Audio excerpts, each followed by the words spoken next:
Programang ito ay rated SPG. Striktong patnubay at gabay ng magulang ang kailangan. Maaaring may masiselang tema, lengguwahe, karahasan, sexual, horror o droga na hindi angkop sa mga bata.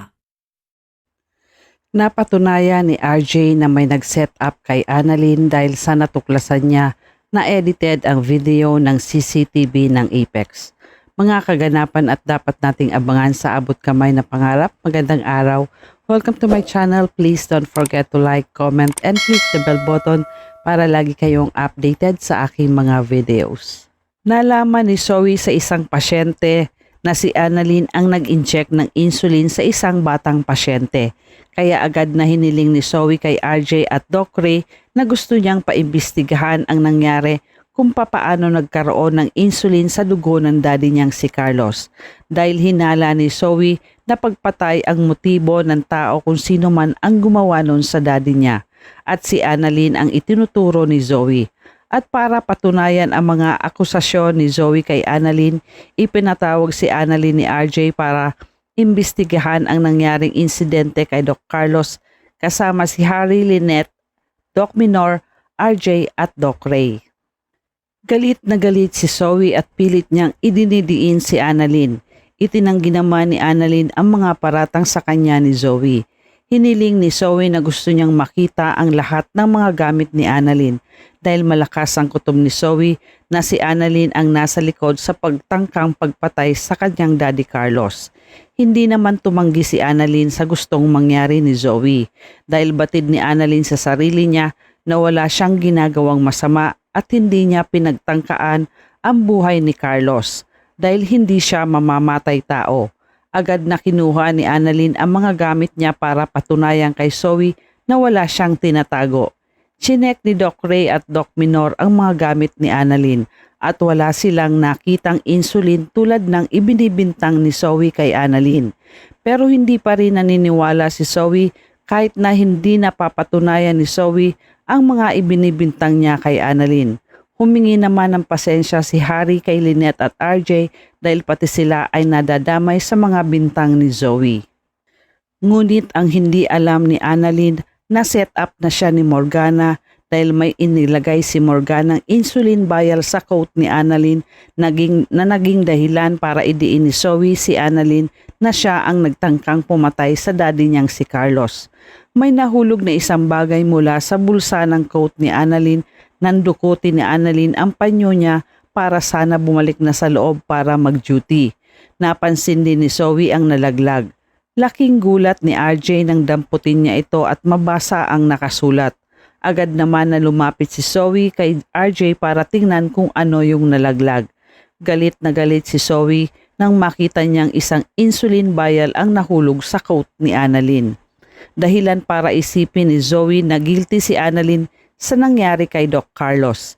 Itinanggi naman ni Annalyn na wala siyang alam kung bakit nagkaroon ng insulin vial ang coat niya. Kung kaya't dahil sa nangyari, nagsabi si Zoe kay Doc Minor na magsasampa si Zoe ng kaso laban kay Annalyn ng guilty of malpractice and attempted murder. Hindi na nakapagsalita pa si RJ, Doc Minor at Doc Ray sa nangyari at maski si Lynette ay nabigla. Pero naniniwala pa din sila na hindi magagawa ni Annalyn ang mga ibinibintang sa kanya ni Zoe. Ipinag-alala ni Annalyn ang nangyari habang kausap niya si Lynette at Josa sa kantin. Ikinakatakot ni Annalyn na baka matanggal siya ng tuluyan sa Apex bilang isang doktor dahil sa kanya ibinibintang ni Zoe ang nangyari kay Doc Carlos. Ipinagtataka naman ni Josa kung bakit nga ba nagkaroon ng insulin sa coat ni Annalyn. Ngunit maski si Annalyn ay hindi niya alam kung papaano napunta ang insulin sa coat niya na naging palaisipan sa kanila. Binigyan naman ng lakas ng loob ni Lynette si Annalyn na huwag mag-alala at matakot at gagawin ng tatay RJ niya ang lahat para alamin kung papaano at sino ang naglagay ng insulin sa coat niya. Muling ipinatawag ni Doc Ray at Doc Minor si Annalyn para sabihin sa kanya na naipasa na nila ang report at si Doc Ray na ang magsasabi kay Annalyn kung ano ang magiging desisyon ng management. Ikinalulungkot naman na sinabi ni Doc Ray kay Annalyn na habang nagkakaroon ng investigasyon ay suspindido muna si Annalyn sa trabaho niya. Hindi naman makapaniwala si Annalyn na masususpindi siya sa trabaho ng dahil sa bintang ni Zoe na hindi naman niya ginawa. Walang nagawa si Annalyn dahil ito ang naging desisyon ng majority. Samantala, nalaman naman ni Olga ang gagawin ni Doc Ray na ipapacheck ang lahat ng CCTV sa Apex para malaman kung sino ang nag-set up kay Annalyn. Kaya agad pinuntahan ni Olga si Morgana para ipaalam ang gagawin nilang investigasyon. Nagsasaya naman si Morgana dahil tagumpay na naman siya sa ginawa niya kay Annalyn. Hindi naman nababahala si Morgana sa gagawin ni Doc Ray at RJ dahil naunahan niya na ang mga ito. Nagawa na ng paraan ni Morgana ang lahat para hindi nila malaman kung sino ang may gawa nito.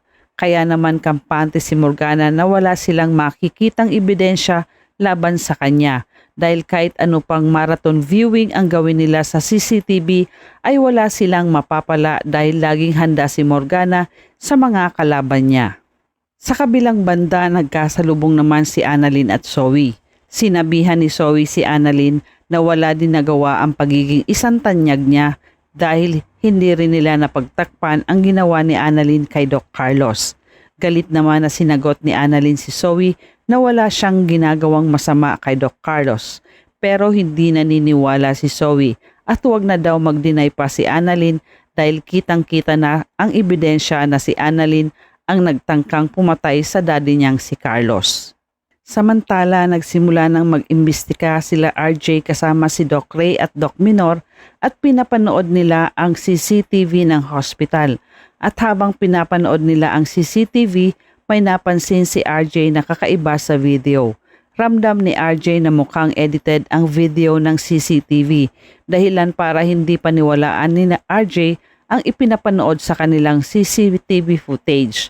Kinausap agad ni RJ si Lynette na gagawa si RJ ng sarili niyang investigasyon at hihingi siya ng tulong at opinyon sa mga experts kung yung pinapanood nilang video ay edited dahil malakas ang kutob ni RJ na may binago sila sa video ng CCTV at yun ang aalamin ni RJ.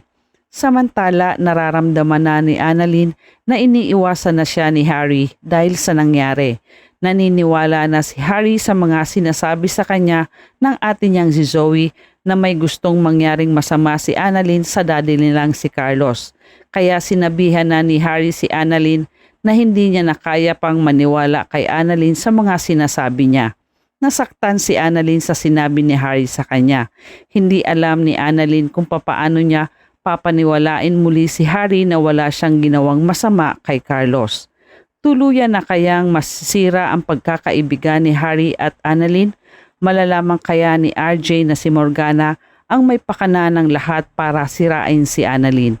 At yan ang ating pakaabangan dito lang sa Abot Kamay na Pangarap. Huwag bibitiw at huwag kalimutan mag-subscribe. Maraming salamat po and God bless.